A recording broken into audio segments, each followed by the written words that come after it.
Judy Vincini. I assure you, your son, Eric, is not dead.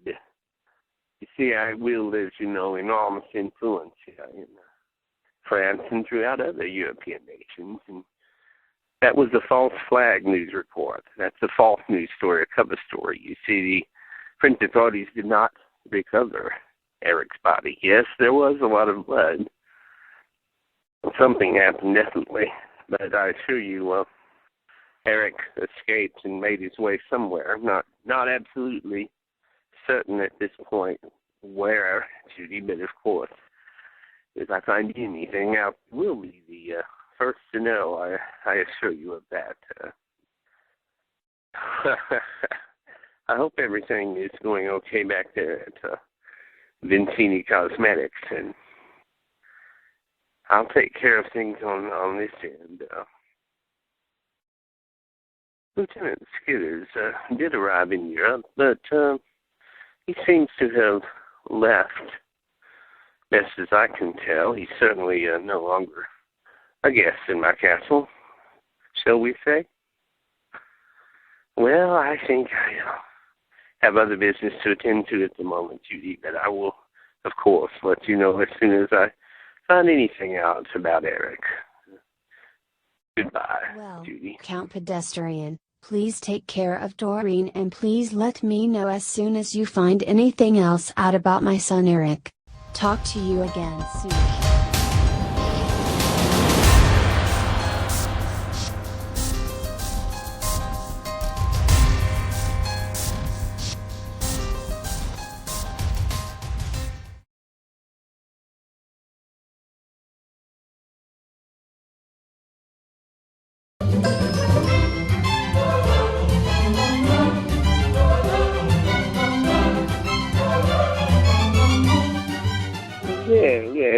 Well, Mayor Paransky himself. It is such an honor to have you here on my couch. And as you know, when we ended the last session, we talked about how this session I was going to hypnotize you. I'm going to take you back to your childhood. You're going to get sleepy. You're going back.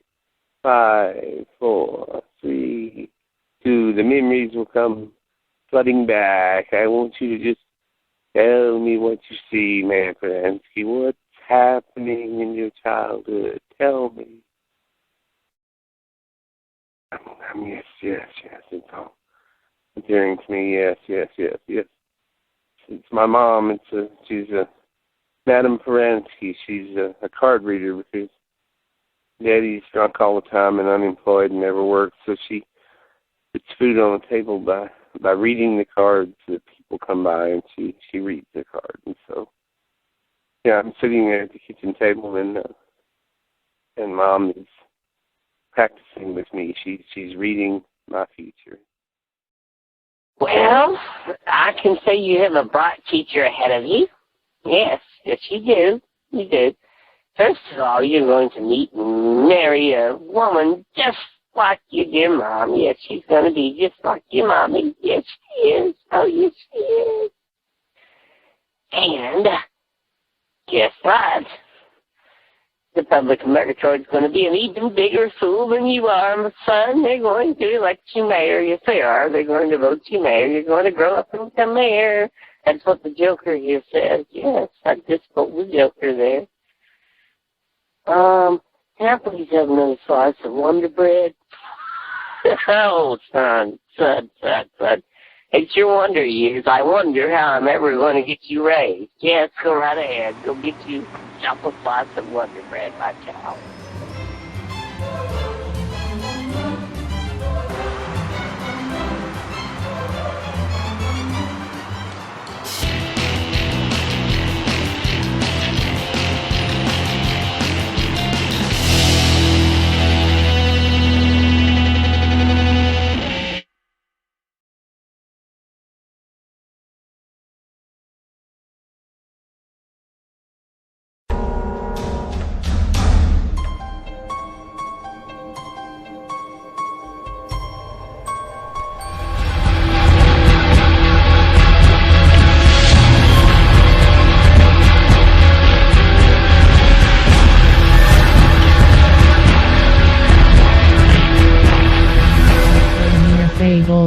encounter with the samurai sword of Fujiki Hiramoto, the Murgatroyd serial killer, Eric Niedermeyer, has stumbled back through the energy-time flux field near the Eiffel Tower. He has traveled through time to another time and another location in the not-too-distant future. A very interesting destination. Well, look what the cat dragged in. I haven't seen you in 33 years. Why, Eric, you're quite wounded. Almost dead. You got attacked back in 2016. And you disappeared. Bet you never guessed that I would be ruling the world alongside Prince Devane of the North American continent when you reemerged. Everyone back in 2016 wondered what happened to you. I can see you've been cut up badly, and the news reports at the time said you had been a victim of a samurai sword. They thought you were dead. That was the cover story that the French authorities put out at the time. Ironic, isn't it? Poetic justice. Those who live by the sword die by it. Only you didn't die. The original Dr. Getrick, of course, once upon a time brought you to life. Now I suppose here you are and his grandson, Dr. Getrick, can help keep you alive again. You see, the war with the paper dolls is not going particularly well for the human side, or for me, King Pedestrian III. And I'm afraid I'm going to need your ruthless DNA, Eric, to build a new super biotech weapon. You won't be going anywhere this time, Eric.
Wow. Detroit had a drive-in theater in the 50s? Wow. This is like totally awesome. Oh, this is so cool. Man, it doesn't get any better than this. A drive-in theater in the 50s. Bar for delicious treats and eats for the entire family. Wow. Ice cold drinks and So yummy, cool. yummy chocolate-covered treats. Murgatroyd's finest drive-in theater for your nighttime entertainment.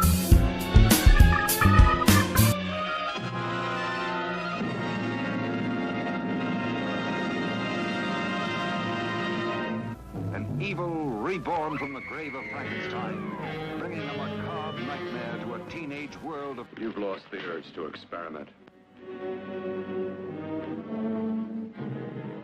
Oh, every time you touch me, I go out of my mind. Girl to death.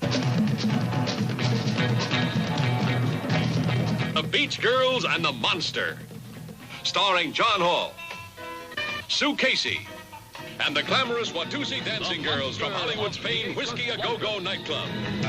The monster of Piedras Blancas, the world's most shocking monster, stalks its unsuspecting prey, feasts its eyes on the next victim to writhe, and turning a lonely lighthouse village into a frenzied bedlam of blood-curdling horror.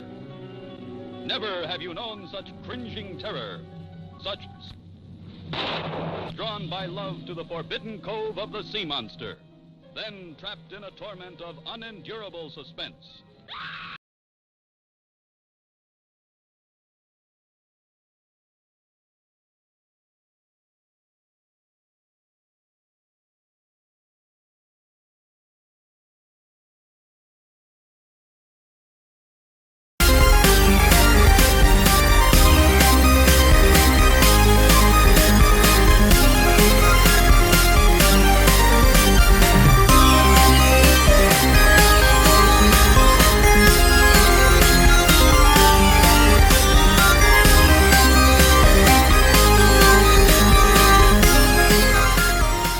Good evening, folks. We have a shocking show for you tonight. We have Lieutenant Skitters of Murgatroyd here tonight, and all of you know him from the Murgatroyd serial killer case on which he was the lead investigator. Lieutenant Skitters will be making some startling revelations tonight. Also, our guest tonight is Doreen Thompson, a blind woman who returned from Murgatroyd from France in the company of Lieutenant Skitters. Their story is frightening and incredible. Lieutenant Skitters tells us exactly what happened to the two of you that night. Well, Les, first of all, I want to thank you very much for having us both here on the show. To some degree, it's at a certain level of risk that I'm doing this. I mean, the mayor's not happy, Senator Devane's not happy. Put it this way, we successfully escaped from Count Pedestrian's castle. I'm not making any of this up. If it had not happened to me personally, I wouldn't believe it myself. I was, in fact, held prisoner in the dungeon below Castle Pedestrian. I was, in fact, chained to the wall. And the serial killer, who apparently has, at this point in time, according to the French authorities at least, been slain by a samurai sword in some kind of samurai battle in a small village outside of Paris. Apparently, Eric Niedermeyer is, in fact, dead. But let me just say this. He came down into the dungeon while I was chained to the wall, laughed and mocked, and he was very definitely being harbored by Count Pedestrian, whom the French authorities will not touch. I went over there initially. Let me back up just a minute. My entire purpose for going over there, as you know, was after the DNA evidence and the photographic and visual evidence had come from the slaying of Blatson the artist atop the Eiffel Tower, unequivocally identifying the killer as a person that we believed at that point to have been dead. We later found out differently. Eric Niedermeyer, the Murgatroyd serial killer, had been identified as the killer of Blatson the artist. I flew from Murgatroyd to Paris, France, to help in the investigation with the French authorities. I got zero cooperation, no cooperation whatsoever. I simply was initially going to Count Pedestrian's castle for the intention of talking to him because I knew that Blatson the artist had lived here in a mansion that belonged to Count Pedestrian for some years. In fact, they had a close relationship of whatever kind for a period of time. Then there was a falling out of some kind. I'm sure most of you know this because Blatson had quite a mouth on him. And Blatson was evicted or kicked out of Count Pedestrian's mansion here in Murgatroyd. Well, as fate would have it and as time would have it, evidently, the Count allowed this character, this Eric Niedermeyer, whom we had believed I identified him at that wedding. Les, at your own wedding, whenever you and Imogene were getting married and the sniper shot Eric Niedermeyer, and he was apparently dead, and I identified him as being dead at the time, wasn't the case. Somehow, I don't know exactly how, Eric Niedermeyer survived that fatal gunshot at your wedding and was there in France, was staying in the castle of Count Pedestrian, and was down there in the dungeon laughing and mocking while I was chained to the wall. Count Pedestrian himself came down there with a bottle of wine, just having a great time that I was his prisoner. And, you know, it's the most appalling thing. Had it not been for this young blonde lady, Doreen, who accompanies me, having obtained the keys and having freed me at a point in time, should I say, that further down the road, after we had heard a news bulletin from the French authorities that Eric Niedermeyer had in fact been battle. He's still missing, but the French authorities, Lady Doreen here, we'll say abducted by Eric Niedermeyer. She was duped by him. She helped him here in Murgatroyd initially. She never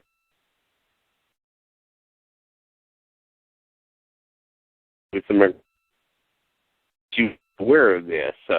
She did not learn this until they're in France, in a strange country, in a strange castle. Well, there you have it. at any rate, we're back, we're alive, we're in one piece. It's been an experience for both of us, obviously.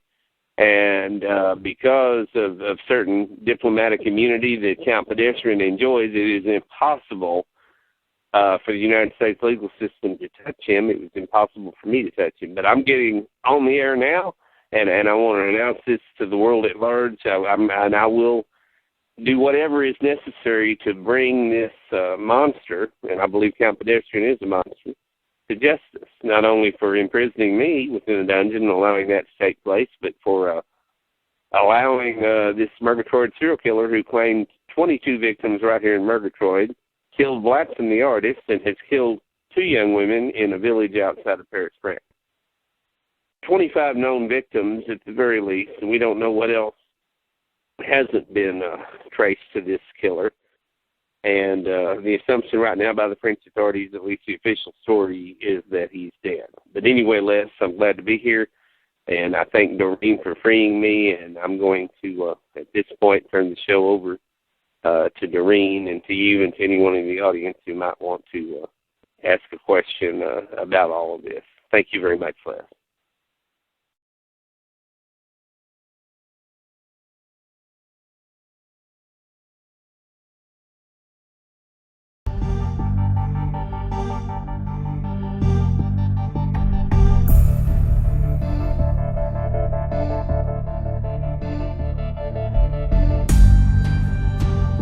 For taking me out to lunch, Judy Vinci.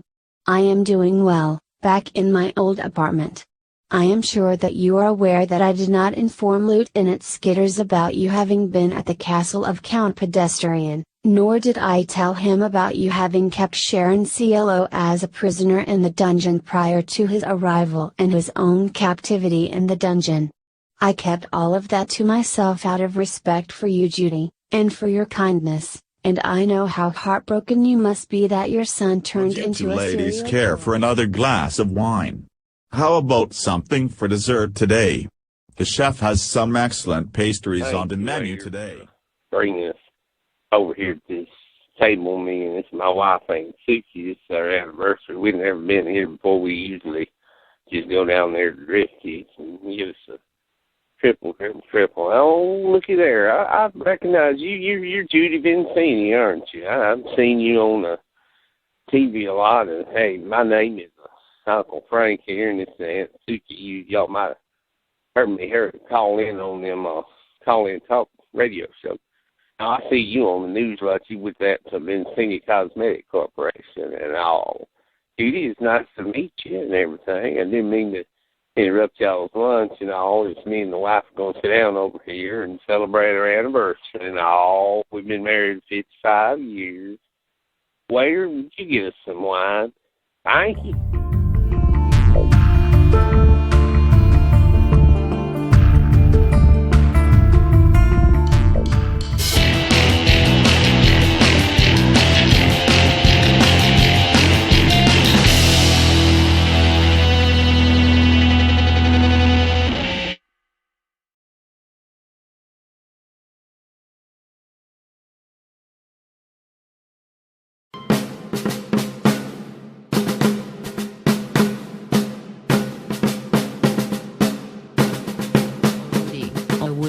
Woody, intelligence has made it back from the field. We must rally quickly. King Pedestrian is planning a new frontal attack on the Eastern Front. You must deliver the speech right away and launch the counter-offensive. Beings, tonight was the beginning of our massive counter-offensive against the evil hordes of humans who are led by King Pedestrian III and his evil henchman Prince Devane of North America. As all of you know, we now are worldwide and we number in the millions. And we have an advantage that the humans do not possess: we can regenerate. If you lose a hand or an arm or a leg, it grows back. And just like the lowly earthworms, any limb of ours that is severed grows a new replica in a very short period of time. That is how Flashy 3 came into being back in 2016. When a severed piece of the original Flashy's foot had been left after she had been viciously dismembered by the Murgatroyd serial killer. That piece of Flashy's foot grew into the being Flashy 3, who came to us from the past a few years ago and gave birth to the Uncle Frank twins, thus infusing even more human DNA into all of the offspring that have descended from them. We are all actually superior to the evil humans who created us for a slave race and then attempted to oppress us. And we shall successfully overthrow them. Now, onward to victory. Onward to victory.